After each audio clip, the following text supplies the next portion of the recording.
What is up, everybody? It's Matt Johnson. We are back with another episode of Real Estate Uncensored. This is the place where you get actionable ideas, insight, and inspiration to turn your real estate career into a life of freedom. We do not have a guest today, so we are free-forming. We are improvising. It's a little scat jazz on real estate and marketing and sales. And yeah, you heard me. You heard me, Greg. Scat jazz. Scat jazz. Yes, Greg is reaching into his deep knowledge of jazz musicianship, and he's coming up with a blank. So let's just say we're improvising today. So we're taking your questions both from the lead gen scripts and objections group, as well as your live questions here. So guys, put it right down. We are on Facebook Live right now. It is Monday, April 3rd. Make sure that you put your questions below here in the comments, and we will attempt to cogently, intelligently, semi-helpfully, address them, or we will summarily make fun of them and mock you mercilessly at them, just depending on it. No, I'm just kidding. We will not do that. I will contain myself. Greg, the junior grandmaster himself, is in the co-pilot seat with me. Greg, what is up today? What up, Matthew? Hey, man, you and I had a great, we did two, why am I giving horns like this for two? Two different opportunities today. We closed out our last round session for the real estate, the Rockstar Prospecting, epically awesome close, super awesome people. They're already putting stuff into action. We had one of our ladies that was on this course. She couldn't be with us on our last show because she couldn't talk because she got really, really sick. But she had taken what we had taught her, and she usually gets 3 listing appointments a month. Dude, she got 3 last week. So nice. Really, really awesome. And then you and I dove into our first training with Prime Seller Leads, PSL, Josh and his crew over there in Florida. Much love to Florida. And just had an awesome time working with Heather and Alex and the rest of the girls out there. So awesome to meet you guys. But Matt, I have something you don't have. I got a some form of communicable disease or what? Oh, a thank you note. Sorry. Thank you later. And so didn't know where you're going with that. And this is one from my friend Lily. She's over here on the peninsula, and this is the part you don't have. You got a Starbucks gift card, you bastard. I did. And she wrote a very kind card. She wrote, "Thank you, Greg, for being a killer rock star agent. It shows how extremely encouraging and your shows are extremely encouraging and informational." I was reading that backwards, as a dyslexic usually does. "It gives us all the strength to grind out because we watch you do it every single day live. It's not easy. It's super hard, but it's doing the hard that's going to make us great, right? Since we haven't had an opportunity to get together for coffee, next cup of coffee is on her." She says, "Thank you. Stay cool. Lily, I will. I love this. This is amazing. This stuff makes my day. I have a growing stack of cards sitting next to my desk. I keep every one of them. I do not throw them away like Matt does. I tell him to keep his." And I really appreciate hearing from you guys. It's just so awesome. Just love to hear that we're making that big of an impact. So, dude, Thank you, Lily. That was awesome. We will get together for coffee, by the way. Yeah. Cool. Well, let's jump into a couple questions and talk about some tactical and script stuff first, and then we're going to dive into some more in-depth questions. We've got a really, really great question from a guy here on the lead gen scripts and objections group he has a very interesting previous profession, and he's looking for ideas on how to leverage and use that now that he's gone into real estate. I'm really excited to no, not a male stripper. But I'm really excited to get to that, but I want to have some time to go into that. So let's start with this one. This is Phil Burney. This is on the lead gen scripts and objections group. Says, "I know this is probably a stupid newbie question, but I see people every week post in my company email that they are an agent available to assist with an open house this weekend. So my question is, what does the agent who's volunteering his weekend get from this other than the experience of going to an open house? Does this somehow turn into deals for him or her?" So Greg, please explain how somehow this type of thing would turn into deals for an agent. What's this gentleman's name? Phil. Phil. Now keep in mind, this is an agent saying they're able to assist. Not just take over, not just run an open house for somebody themselves, but assist, as in maybe they're just the second agent there at the open house. So they're second chair. Okay.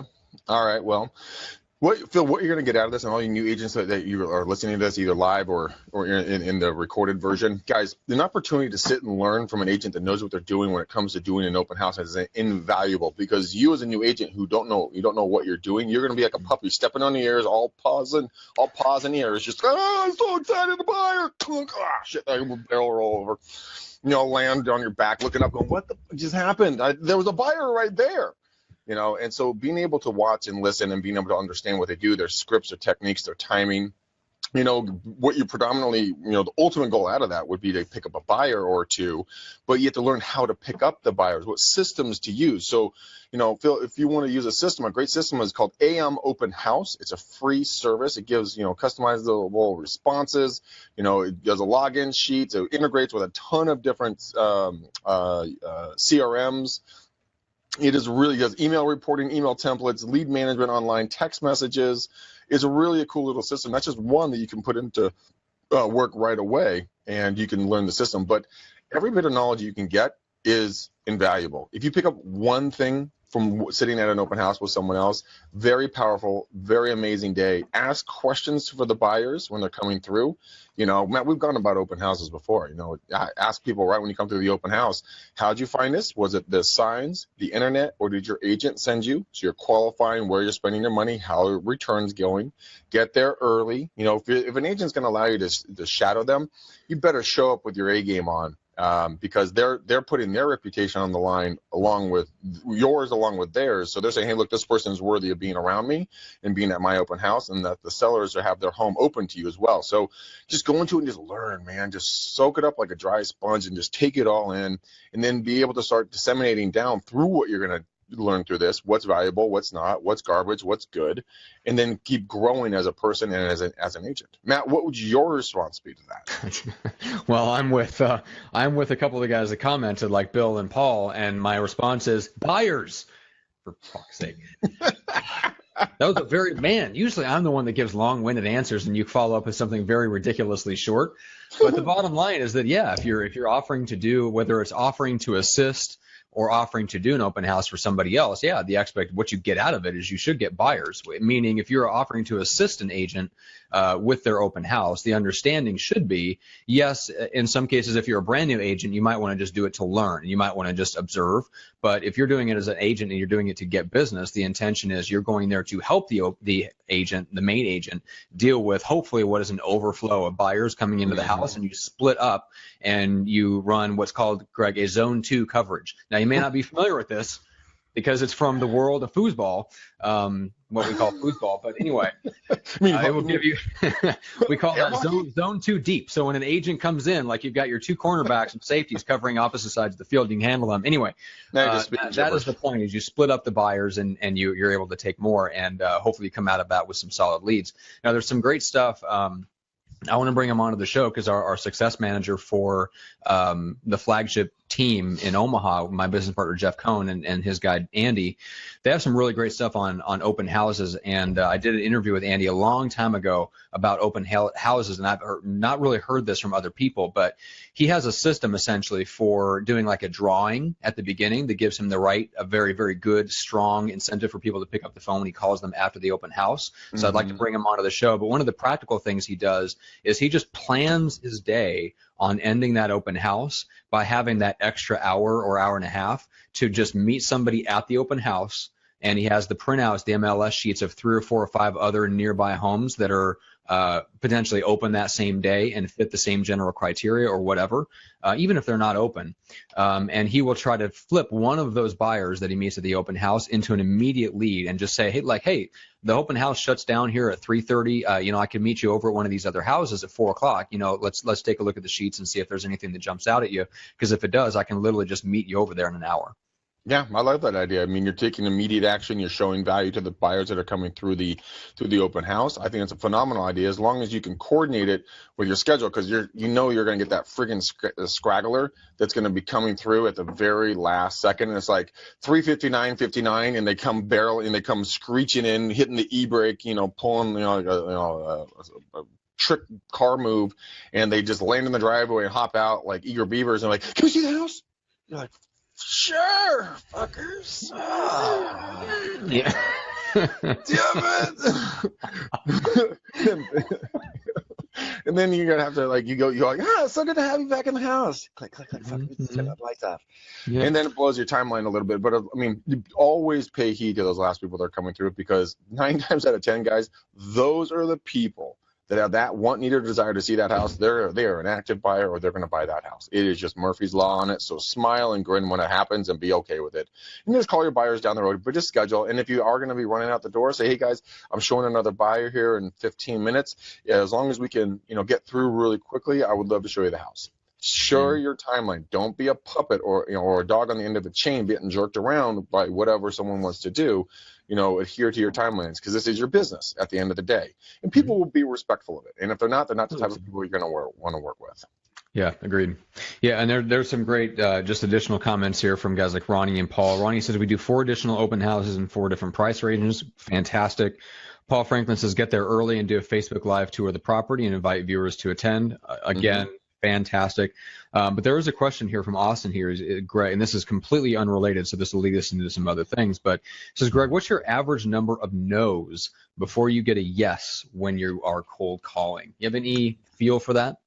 Well, the average number of outbound calls that I get, either I talk to someone, don't talk to someone, leave a message, or whatever else, is 250 until I'm able to get to that one possible either nurture or a yes.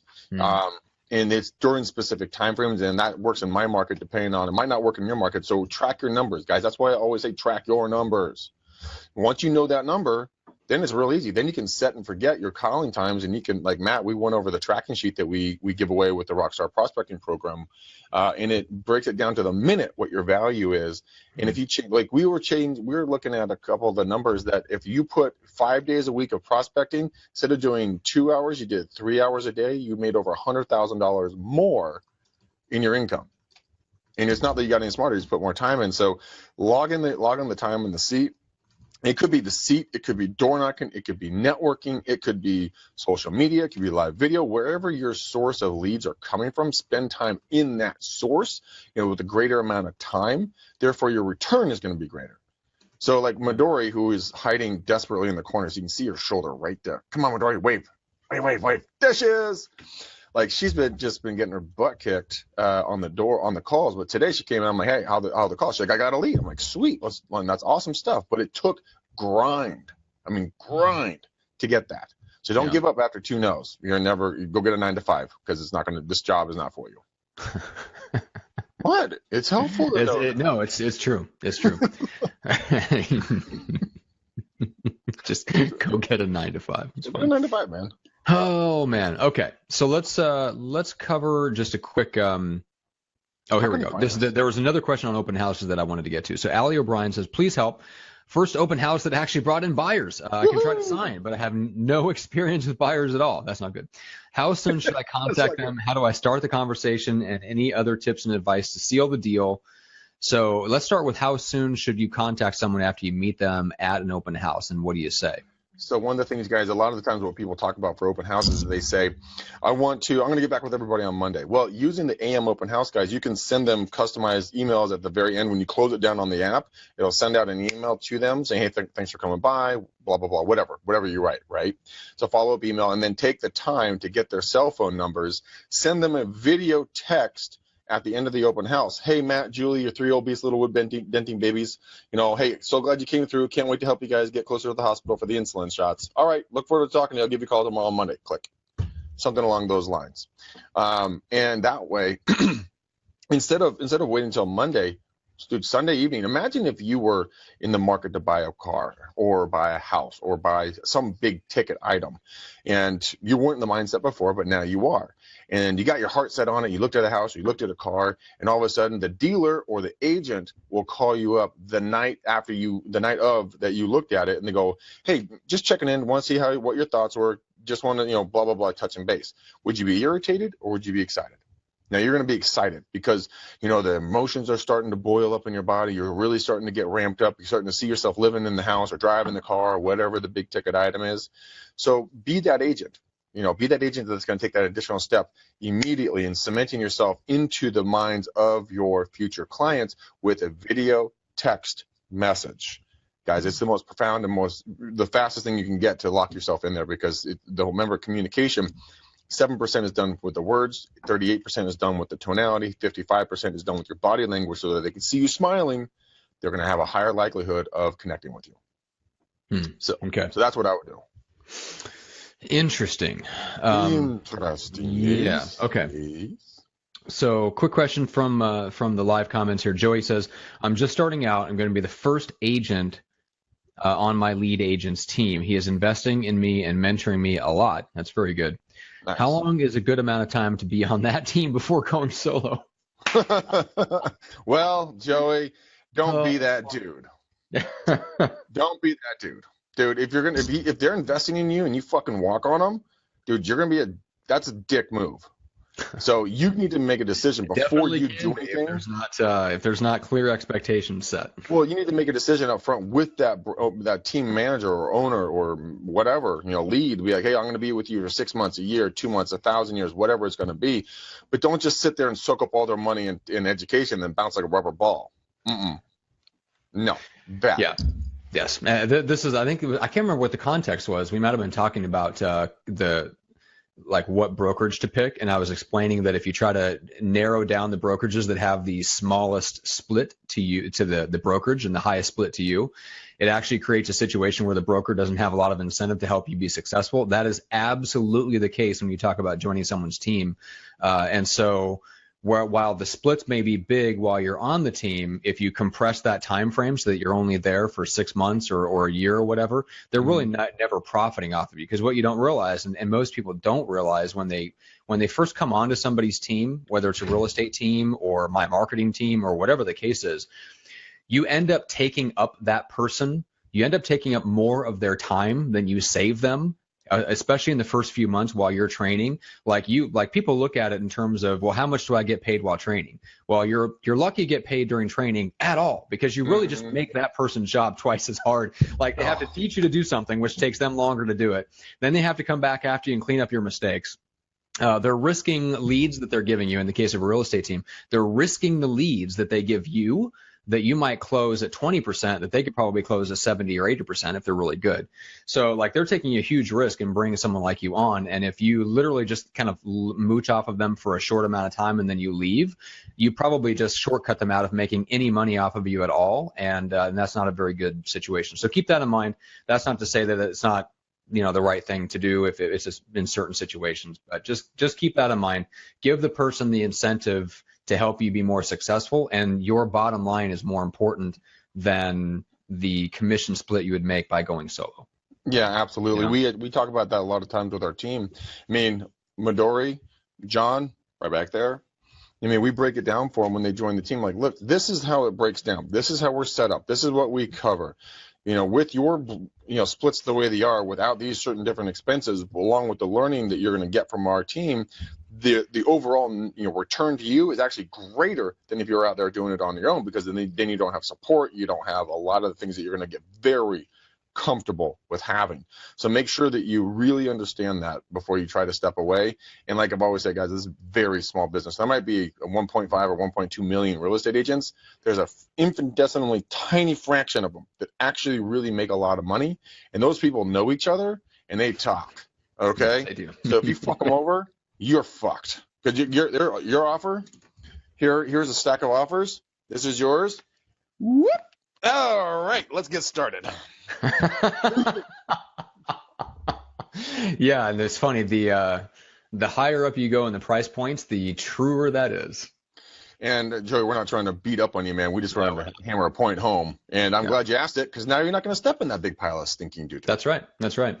So if you talk to, I'm trying to think, he said this publicly, so I don't think I'm speaking out of turn. But Joshua Smith, who's a big broker down in Arizona and has his own podcast called GSD Mode. He's been on the show before. I did a whole recruiting kind of mastermind with him, and he said he expects his guys that are, mid 20s, late 20s, hard chargers, guys that are likely just to kind of learn the training and then go out on their own. He only expects them to be on the team for 18 months, but his business model plans for it. And he has a very, very, very good routine set training method to get them up to speed very quickly. Obviously, this guy that you're going to work for doesn't quite have that in place yet, so he's probably expecting you to be there for longer than 18 months in order to actually make any money off of the investment he's putting into you. So keep that in mind. But that's the if you're really good and you have a good onboarding plan, 18 months, the broker might be accounting for that. So. Let's see, Howard Feinstein. First of all, thanks for finding us, even though you have no idea how you found us. I'm guessing it was on YouTube. Well, no, he's friends with Chuck Mazzani. Oh, okay. Well, that's easy. So first of all, thanks for saying you enjoy the show. We're glad you found us. So Howard says, I'm transitioning out of sales and into real estate in a new state. Should I go with an established broker or KW who's known for better training? I'm self-motivated and I have the money to live while I learn and money to invest in systems, and I already have business experience too. So, Greg, what would be your suggestion? Go interview multiple different brokerages, big, small, boutique, locally known. Then go for the national stuff. Go see what culture and environment best fits with you. Once you find an area that you want to work in and work around and work for, because the broker and the manager and all these people, they're going to be making some money off of you.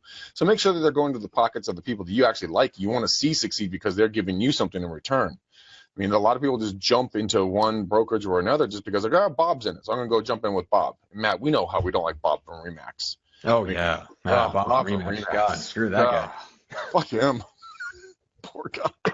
Whoever Bob from Remax is, yeah, sorry. We have no idea who Bob is. There's about 1,000 of them. Yeah, we literally just ticked off 1,000 Bobs. Anyway.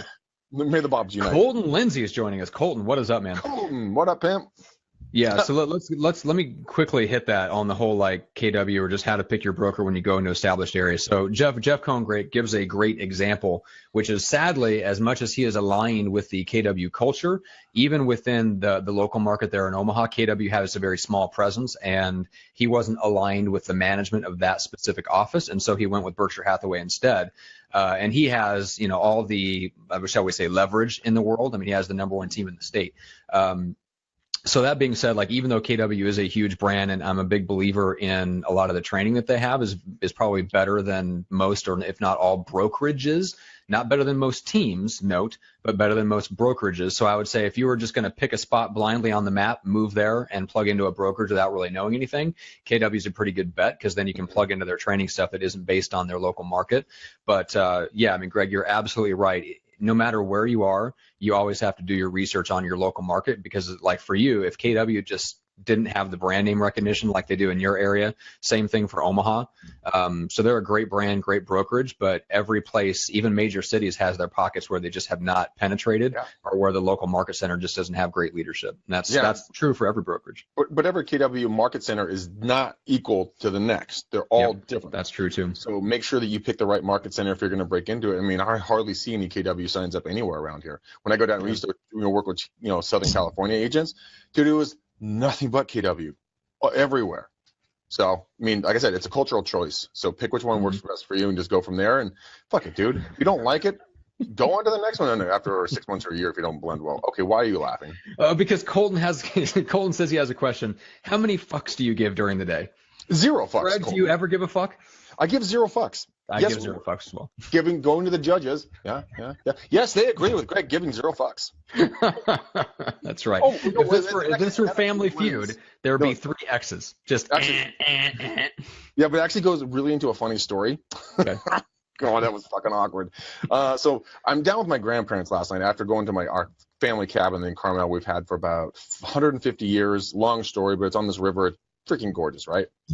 And we go to dinner with my grandparents at their country club, and my grandmother's 94, 95. My grandfather's a little bit older than she is. So they're mid-90s, still totally functional, still driving, still live on their 95-acre ranch. My grandfather is super smart. Did you say still driving? Oh yeah, still driving. They still live on their not in the city, ranch. Among other cars and humans, right? Yes, jerk off. Yes, with other humans. Okay, sure, fine. But so we're sitting at dinner, and my grandfather, dude, there's this huge ranch he's been negotiating on for the last 30 years. There's this 2,000-acre ranch overlooking the views in Monterey, Carmel area, and seaside and everything else that's in our family. He's been negotiating the sale of it for strawberries and all kinds of other shit. So we sit down to dinner, and this goes back to Colton giving 0 fucks, because my grandfather looks at me and goes, "So, Greg, I watched one of your podcasts the other day," and I'm like, oh. He's like, "Well, let me just say it this way. how does your vernacular help you get business? I'm like, oh shit, I'm not gonna dig out this one. But I talked my way out of it, saying, hey, look, we account, we're attracted to a different breed of real estate agents. We're not the guys wearing the high and tight shirts and the ties most of the time, unless you got like closetly covered in tattoos, like we're an ex-rocker. Like my boy Stefan, if you're watching, dude, what up, player? But I mean, dude, just having your grandfather give you that you're a fucking moron look, and you're like, yeah, you're Stanford grad, like super successful. How do I talk my way out of it? But you know what? I honestly, at that moment, I didn't give a flying fuck. The reason why, because we do it for you guys, not for me, not for my ego, not for Matt's ego, not for anything else. We do it for you. You guys respond to us. That's why we do it this way. Yeah, and what I would also like to point out that you're not doing this to get traditional real estate business. That's not why we do the show. We don't expect the general public to watch and or sit through this question answering session for other real estate agents to where they would even hear exactly the zero amount of fucks that we give.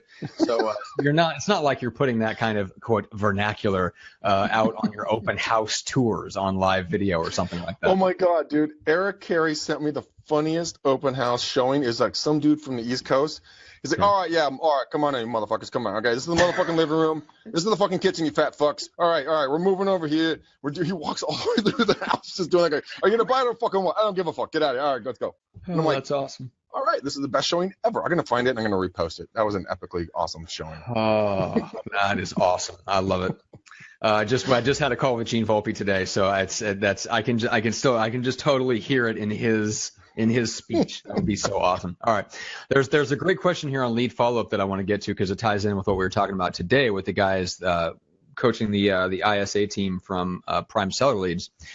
And this is a question from the lead gen description objections page. Julie says, I was curious how you get past the feeling of looking like a stalker when you call or text a lead who just registered on your website.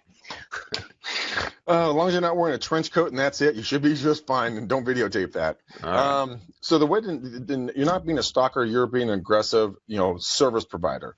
There's a lot of times, Matt, you and I have talked about it today. If you did 3 phone calls in the first day, changing up the phone number, trying to get a hold of these people, it could be call, text, email, but 80% of your deals, guys, live between the 5th and the 12th contact. So if you're not going out and stalking them, air quotes for all iTunes and Stitcher listeners, then you're not literally following up, because this 4-letter word called life takes place with people, and they just might not be able to get right back to you. I mean, what if one of Matt's kids go into diabetic arrest and we have to be rushed by heavy transport helicopter because he can't fit into the ambulance? They have to be rushed by a rail car that's normally used for transporting coal. They have to be rushed by a rail car to the nearest hospital. Transported them by a giant dump truck, the ones with the Tonka toys, into the hospital room. Oh man.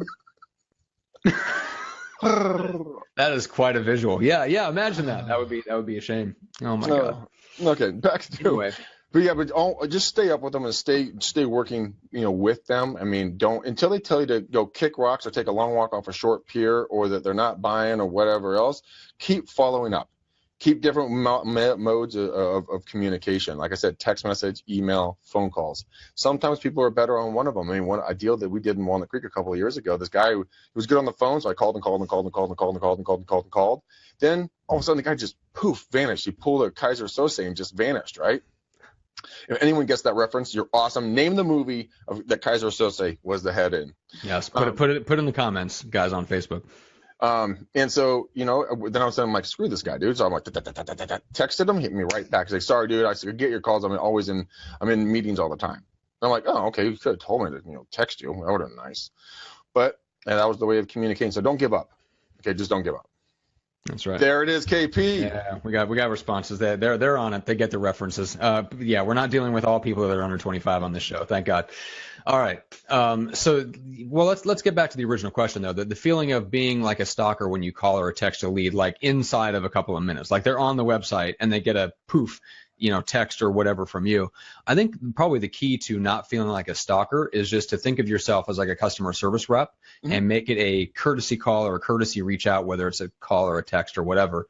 And it's all about it's almost like you're just someone that works for the website company that wants to make sure they got all the information they needed and had a good experience on your site. Mm-hmm. Like that's it.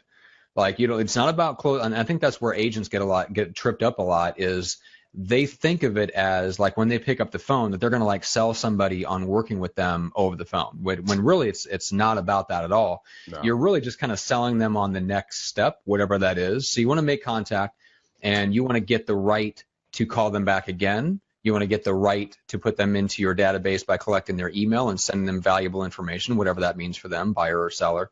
And you're just really just kind of moving them down the funnel.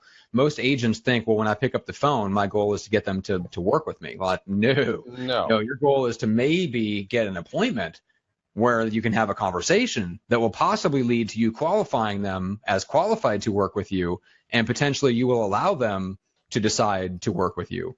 I mean, that's really how you gotta. If you approach things, it'll change your mindset, and it will help. It will help your mindset when you reach out to somebody, and you won't feel like a stalker. You can always say too that, hey, I noticed that you were, like Greg said, you said today in our training session, I noticed that you were poking around, kind of checking out some homes, or you're checking out the value of your home, whatever the case is. But I noticed you were kind of poking around on the site, just looking for some information. I just wanted to see and make sure you had a good experience, and just make sure you got all your questions answered. Was there, and then you just ask them a question that's not too open-ended, like, hey, like what was your experience on the site? Did you get everything you needed?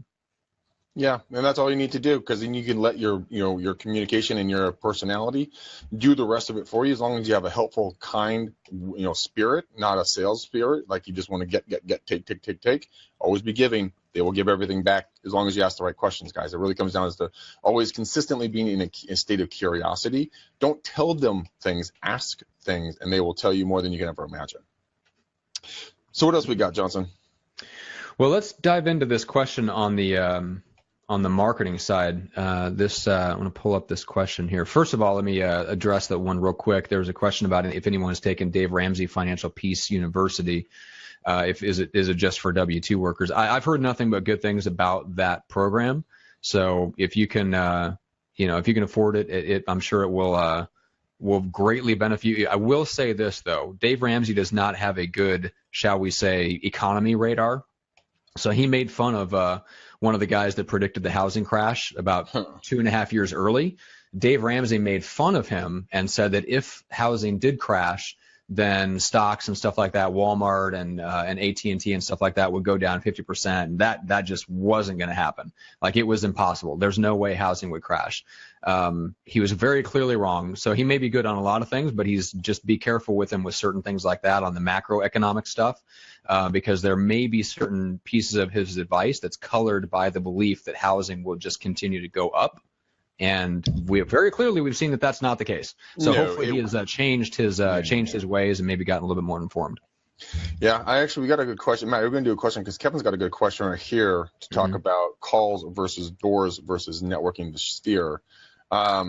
Kevin, I'm going to address yours really, really quickly. Great question. If you really need to understand and figure out what makes you the most comfortable, because if making the calls makes you comfortable, or door knocking, or sphere of influence, I would recommend personally doing all of them. So do some calls, then go do some pop-bys and bring them written thank you letters saying, hey, thanks for your time. I really appreciate it. Maybe if you're as cool as Lily, give them a little gift card. Or something else. I have some other stuff that I've been able to negotiate, like this stuff up here. Like this thing, I got a whole stack of these things. These are $50 gift cards that I'm handing out to people for either a massage or for a chiropractic work. I didn't pay anything for these. They're 100% free to me. Go to restaurants and hand out something to them, maybe a $25, $50 gift card, something along those lines.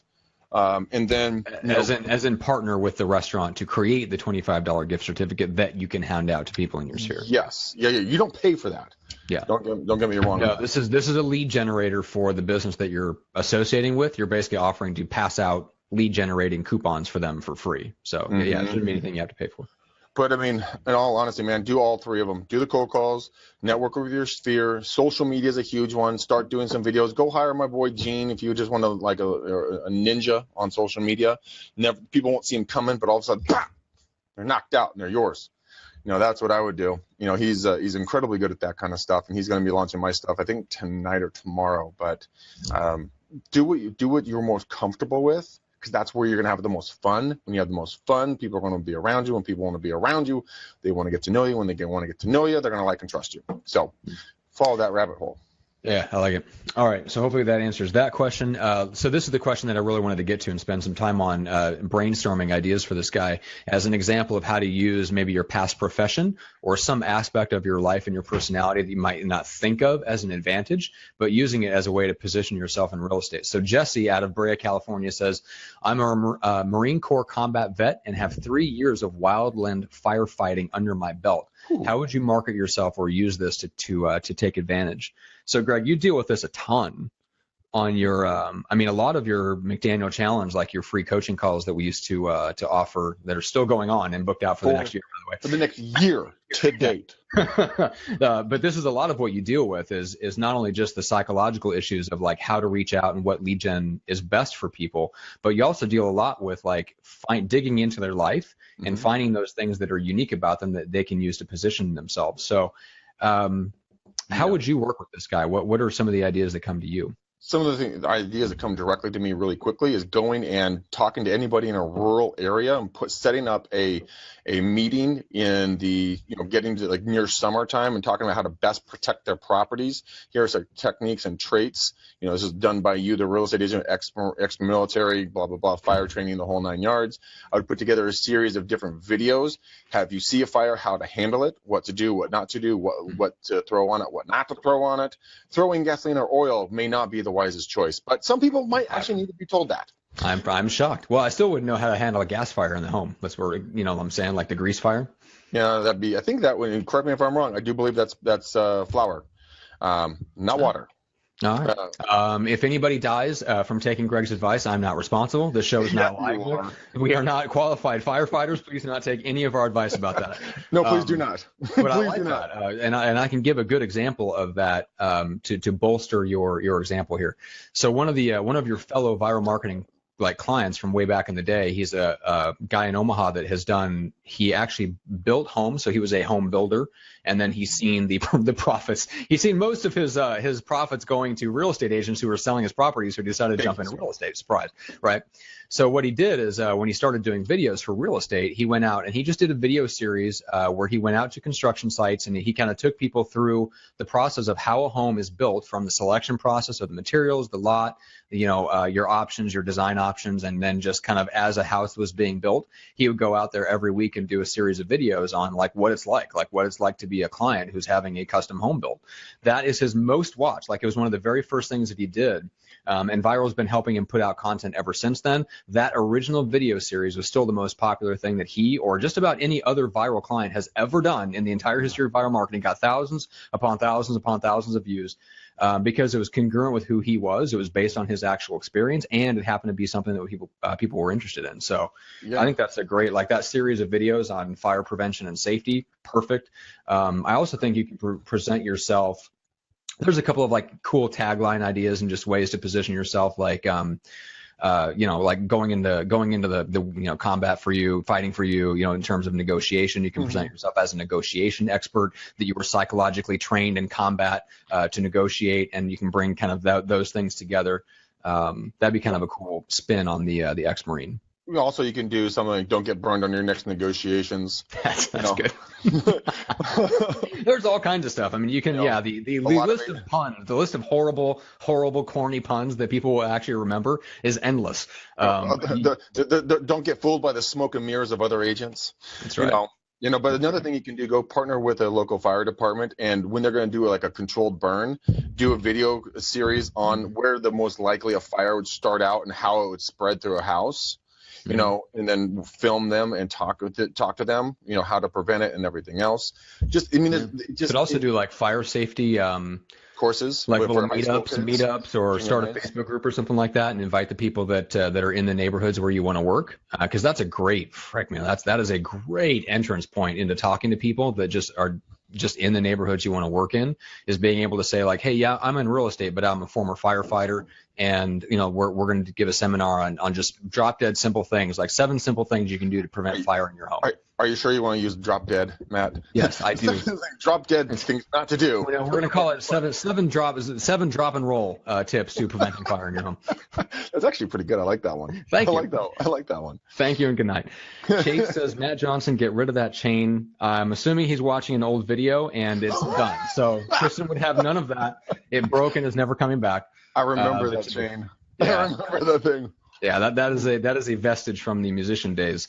You guys do not want to know how much jewelry I used to wear. Let's put it that way. Oh my God! Do you guys want to go back and look at Matt's photos if you're friends with him? Go all the way back to the beginning. He's the one with the shoulder length hair. That's right. Oh, it's not the Johnson we know and love today. Oh man! All right, so blah blah blah blah blah blah. Got a couple of some baking soda. Paul says baking soda. Greg. Yeah, I know. Do not throw flour. All right.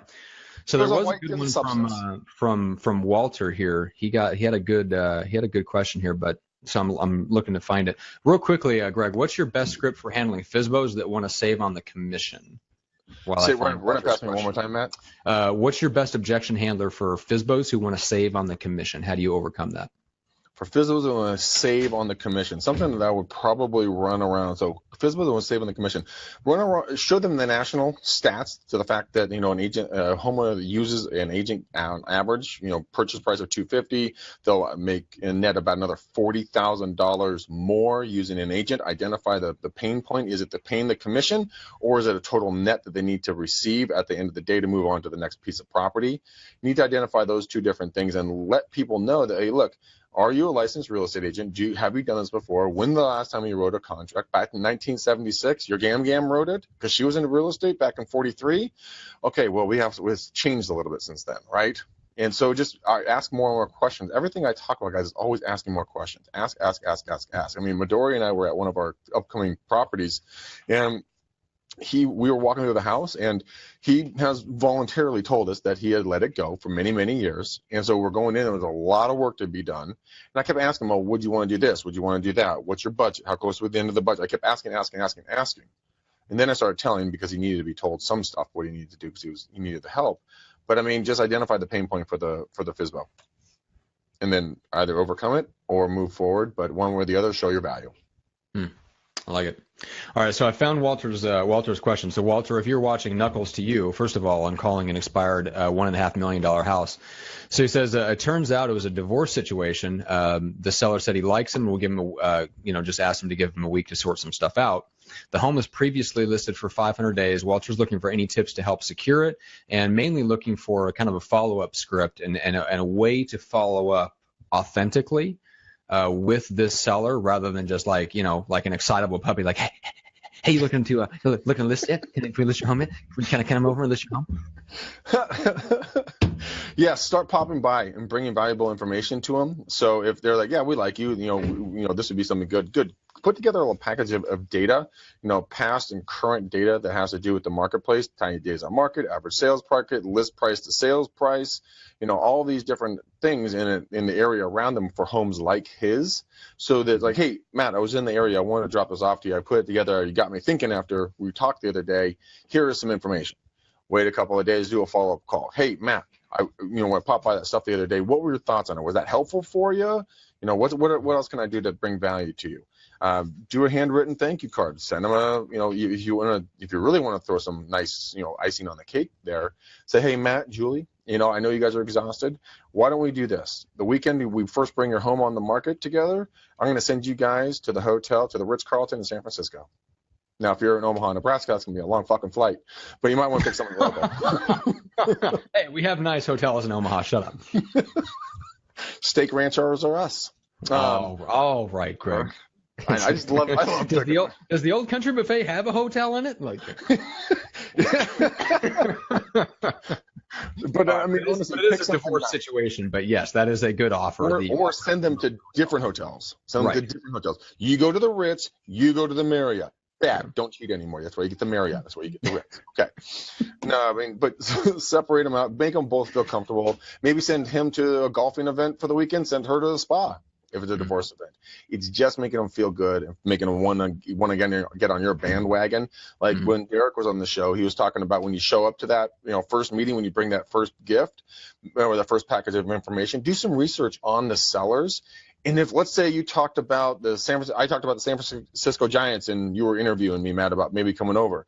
Well, go on freaking eBay and buy me some cool about the Giants. Buy a signed baseball or buy a bobblehead or whatever, just something. Who was I talking to about that? Man, it was we've had Patrick Lilly on the show, and he sends custom high-end chocolates from this place in Manhattan where he's at. That's what he does, and he takes I think his minimum price point for an expired he'll even call on is $5 million.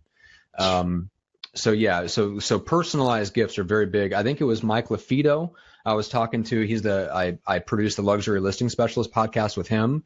He sends like a gift basket of customized cookies where the cookies have you can put designs on them. One of them is an actual picture of like their house. Then the other one is his logo, and the other one is a sold sign.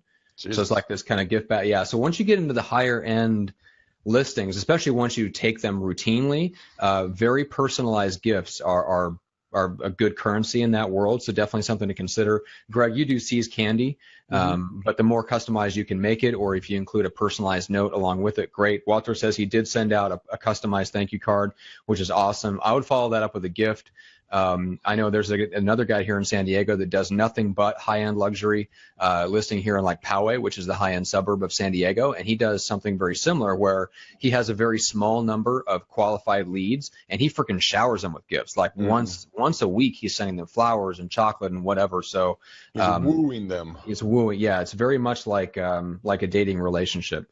So if that find something that you can give authentically, that's like it's funny. I took the love language test. Me and Kristen did Saturday night with a group of other couples. And how did you score? Well, first of all, I am exactly 0 on gift giving. I don't care about receiving, and I don't think about giving, which thank God is lowest on her list too. Oh, so we're very compatible. But just be aware, like it's not my strength. So there's books are congruent with me.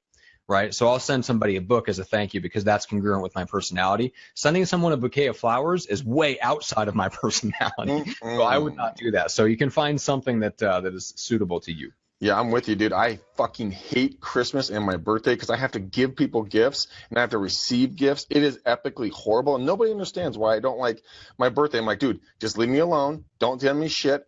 I don't want it. I don't want it at all. Because if you give me something, I have to give you something back. And I don't want to do that. Yeah. I'd rather go do an event or an experience or something else where it'd be a lot more fun. I don't have to worry about then writing. Because my mom used to make me write thank you cards. I hated that after I got gifts on Christmas. Being dyslexic and having to write thank you letters. Ugh. Yeah. That would be horrible. That'd be a fate worse than death. And Eric Carey says, Matt, it was the guest for the TV show. So if that's true, that's the Derek Evans episode from, was it last Friday? Yeah, I don't know. I don't know if it was last Friday. It might have been the Friday before, but it was the Derek Evans show where he talks about what the top agents in San Diego. Amazing episode. Go back and watch that immediately. But Walter says, what do you think of the female agent objection where the wife would feel more secure with the female agent? I think if that objection comes up, you handle it by saying, hey, we can co-list with an agent that you're comfortable with. I mean, in that price point, that probably happens more than you might think, the co-listing thing. We lost an appointment. I didn't know. We would have dressed Eileen up and gotten her out the door with Chris to go to this listing appointment. We didn't know. So we lost to a team of 2 ladies. I mean, that's why Midori's on. We're trying to mix it up, not just be all, 3 guys on this team. We need to have some female presence because the women are going to want to be around another woman. The guys are going to want to be around another guy just for camaraderie, being able to vent and talk about Yeah, things. Which going back to the gentleman that asked the question, hey, I'm a former Marine combat vet and stuff like that. Like that's going to really appeal to your high D or high C male. But then you might have some issues where the wife might not be comfortable. So if you can hire an assistant or you have, a wife that can help you field calls, like just be aware that may be an objection that you run into where if you really appeal to one person, you're going to also turn off somebody else and you have to accept the occasional lost client over that. Yeah, you cannot win them all. Just know that. So sometimes you're just not going to win the deal, guys. There's nothing that we can sugarcoat or make you say that's going to win the deal. They make their mind up that they want it done a certain way. That's the way they want to get it done. Yeah. So, but try to walk into it as smart as you can. Earlier, I want to cover his question before we shut things down. So Stephen says, how do you move forward with a client who says they have a realtor that they've used in the past, but they're open to working with another realtor? They're looking to sell and buy. They haven't listed with anyone yet. So Greg, how would you handle that kind of delicate situation? Read that one more time to you. You went out on me for a second there. How do you move forward with a client who says they have a realtor they've used in the past, but they're open to working with another realtor, looking to sell and buy, but they haven't listed with anyone yet? Okay. Well, there's no paper signed. There's nothing wrong with you getting in and having the opportunity to sit down and show them your wares. Why are you valuable? Why should they work with you? And then understand, so let's say they worked with the agent 15 years ago. Has the agent done any kind of follow-up? Have they reached out to you in any way, shape, or form? Are they just going to sit in on like a bump on a log and expecting the business to drop into their hands?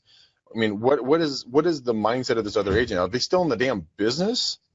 I mean, if that's the truth, then get in there and put your A game on. Get in there and start doing some research and understand what the market is looking like, what the potential buyers look like.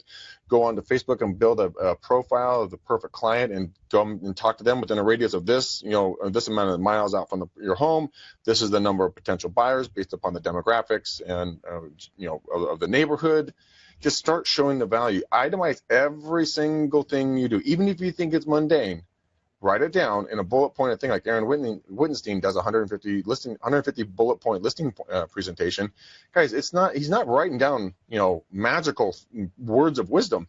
It's just basic shit that we just don't think about writing down. So start writing that stuff down and showing it to them. Show them there's a large laundry list of, working with you and where the value is. Also, like we talked about earlier, bring a little gift, do a little wooing, speak their language of like they make them feel special, because as soon as the other agent could have been around for 15 or 20 years, but if they haven't said anything to that client because they just thought, Bob will call me no matter what. Well, if Bob meets Matt and Matt just charms them to death, we're saying, look, I'm the best thing since sliced bread in this area and doing this, type of work. Again, guess who's going to be forgotten really quickly? Bob. The other Bob from Remax. Bob from Remax is going to get forgotten. Yeah, poor Bob from Remax. He's really taking a beat in this conversation. All right, there's one last question I want to cover. This is a good one. Chase Green says, would you say that more Fizbo and discount agents are going to get more frequent in this market? And if so, would it be smarter to move to 100% brokerage to save money and then pass it on, essentially give the seller a discount because you're getting such a good split? What do you think about that strategy, Greg? I'm not a big fan of 100% brokers or discount brokers in the slightest. I think they have a bad reputation and most people like them. Don't like them, agents. I mean, like, there are, no offense to anybody who works for this company. Redfin agents have more or less of a reputation of just order takers, not real agents. And I do air quotes when I say that. And I mean, no disrespect. But I mean, your perception, your reputation is going to be preceding you. So make sure that whatever that is going to be something of value to both you and to your future, legacy in this profession. So it's now business and future business you need to protect. Don't get caught up in the now business. Look at the long-term play and then hedge your bets and work with the, whatever makes sense for you in your marketplace. But I would not be looking to give value back, giving something back to the client. I'd be looking at bringing more value to them so you can protect your commissions. That's the strategy I would take. Yeah, I agree. I mean, there's just, even if you were to cut it just 0.5%, it makes such a huge difference versus throwing on like $1,000 worth of hard costs in extra benefits. Like, freaking, you can pay for their entire move and it'd be cheaper than cutting 0.5% of your commission.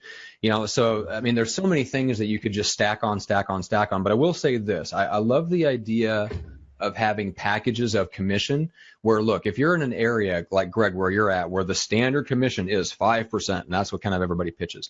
Mm-hmm. If you want to have a 6% option, have it, but you have to have it can't just be, well, I'm going to ask for it, and if I don't get it, then I'll back down to 5%. Like, I'm not a big fan of that at all. I'm a fan of having different packages where, look, if you want the ultimate super duper shiny extra marketing plan and all that, and you want me to do like an open house every weekend, whatever it is, put together a package where you can charge X% And then if they don't want to pay that, you can say, great, I have a lower package where we do this set of things. Now you do lose this, this, and this, but we can do it for that price. Not lower, an alternative choice, Matt. Sure. Yes, and it's an alternative package that we have available. You cheap son of a bitch. All right, you get this package. Mm-hmm. The cheap son of a bitch package. Or your wife is going to love you package. Which one do you want, sir? Anthony Harper says, is 5% too much to ask? No. Hell no. In Omaha, you can still get 7%, although the standard is hitting 6-ish now. Greg, you might be a 5 just because your price point is so ridiculously high for run-of-the-mill 3-bed, 2-bath house, but still. Fucking stupid, dude. Mm-hmm. I mean, right out that wall, right there is Westside Danville. We've talked about this several times. We sold a cute little, 4-bed, 2-bath ranch-style house, about under 1,900 square feet on a half an acre. Wow, that was a fast snapback from laughing your ass off to go back to the crush on them. I didn't want to distract you, Greg, and I managed to do it anyway. Go ahead. Yes, you did, Johnson. And so we listed it. The neighborhood can support like $3 million, $4 million. This thing we listed for $1.7 million, sold for $1.8 million, 21 days, no contingencies. So that's why we do 5%, because it's okay. Yes. So the answer is yes. Even in your higher price markets, 5% is not too much to ask. If they push back on that 5% total, you can usually protect your side of it and then just say, well, hey, what would you like to pay out to the buyer's agent? The standard is X. If we can either offer a little bit less, a little bit more, but here's the consequences of making that decision. Here's how the business works. Here's why that might affect how quickly your home sells and how many offers you get. Right. And so what Matt meant by protecting yours, you say my cake is 2.5%. My commission is 2.5%. Now we can come together as a team and we can figure out what we want to offer to the buyer's agent, coming through to showing the homes. Mm-hmm. That's what you get your monies. And then whatever happens down the road, if agents yell at you, why are you only offering out 1.5? Well, what about 2%? Hey, seller made me do it. That's what he thought you were worth. But in today's day and age, honestly, guys, with the smartphones and the computers and the Redfins and Zillows and Trezillios and everything else, the one thing is true: the buyers are going to be seeing the homes before you probably will. So they don't give a shit how much the other agent is going to get it paid. Mama want the house. Mama getting the house. And you're not going to do anything. So agents can't filter out the homes they don't want to show because they don't get paid as much. Mm-hmm. Yep. Yeah. That's gone by the wayside a long time ago. Gotcha. Many, many moons. All right, guys. Well, we got to start wrapping up. So hopefully this has been super valuable to the people where we're able to answer your questions live. Guys, if you are listening to this or listening to the podcast or watching this on YouTube, you can see us live and you can interact with us Monday, Wednesday, Fridays. We are on Facebook Live Mondays, Wednesdays at 3 p.m. Pacific and Fridays at 11 a.m. Pacific. And we'll do our best to answer your questions. David says, what do you do when the obese babies put holes in the cellar trampoline? They didn't even jump. They just sank right through. That is a problem. Had to come out with the jaws of life. Thank you for that. God, that's so awesome. Oh, it's such a great run. Me and my 3 fat kids. All right, guys. Oh my God, David, you just made my day. So we just finished up the last session of Rockstar Prospecting for March. Now we're starting April's next week, guys. So you literally have until Monday to sign up for the very last run of Rockstar Prospecting. I know there's people out there that are wondering how, Greg, you make your calls, how you actually generate your business, how you get new leads, how you talk to people about real estate and convert these conversations into actual clients. That is what we cover in Rockstar Prospecting. So check that out, rockstarprospecting.com. Anything else you want to see on that, Greg? Follow me. On Facebook, guys. I'm out of Facebook friend requests, so follow me there. You can get tidbits of what I'm doing by watching my live prospecting shows. But Ronnie Phillips, are you still on this show? Because I need to confirm. I'll hit you up. But are you still rocking with me today at 4:30, talking about everything social media, mindset, and everything else? But typically at 4:30 Pacific Standard Time, guys, I am doing live lead gen calls, and you can watch that. So if you guys want to get a taste of what's in the Rockstar Prospecting, dude, go watch me live.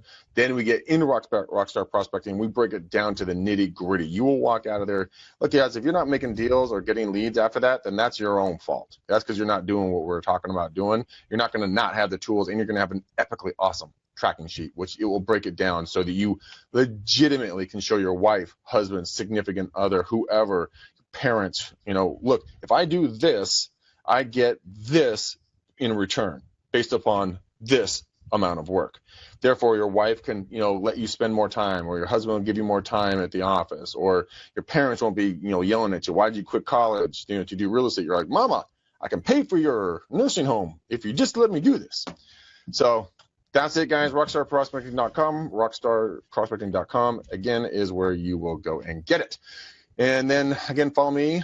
Follow Matt. You go to Instagram. For me is McDaniel.realestate. Daniel Callahan.real estate. Yeah. Good Lord. Good thing I use that platform a lot. Whew, and then Snapchat, guys, REU444 for Snapchat. I made a decision about Snapchat today randomly.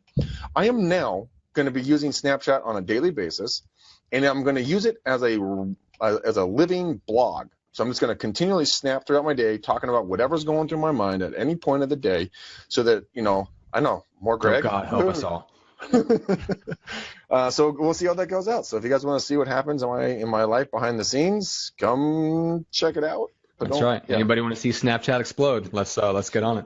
So Kevin says, excited for the San Diego Association of Realtors Expo. Can't wait to hear from you guys there. We are psyched too. That's at the end of this month, guys. So if you're watching anywhere here in Southern California, April 27th, Greg and I are speaking with Brian Casella. We're doing a live high-tech, high-touch prospecting mastery panel at that expo. It's super cheap to attend. It's going to be a great show, great time.